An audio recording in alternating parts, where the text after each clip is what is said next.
Frost Seeding Talk with John O'Brien on the Giro Farm. Weather trends have changed the last number of years, so my recommendations have needed to be tweaked a little bit. The key with frost seeding is successful freezing and thawing action with enough incidents, enough days of that. February 1st through March 15th was a typical recommendation. Now I'm having people move it up just a little earlier, maybe another 14 days earlier than I've recommended before. Late January through early March is when I'm trying to get people to frost seed.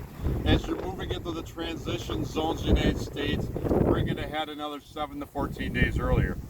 Key thing with frost seeding is we want to seed about 20 to 30% higher rates than if you're drilling or direct seeding.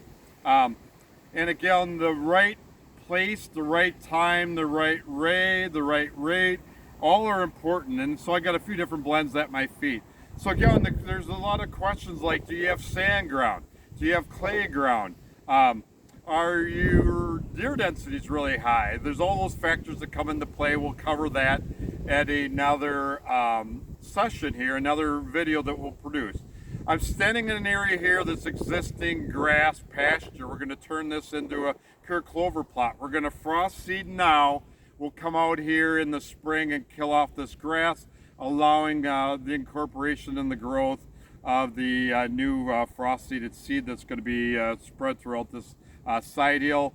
So again, frost seeding, I want to really encourage guys to be planning it now, doing it in the next 2 weeks ideally. If somebody wants the magic day to win the frost seed in the upper Midwest, I'm going to say, February 15th is the magic date. And if you can get on your properties and do it, weather permitting, a week earlier, great.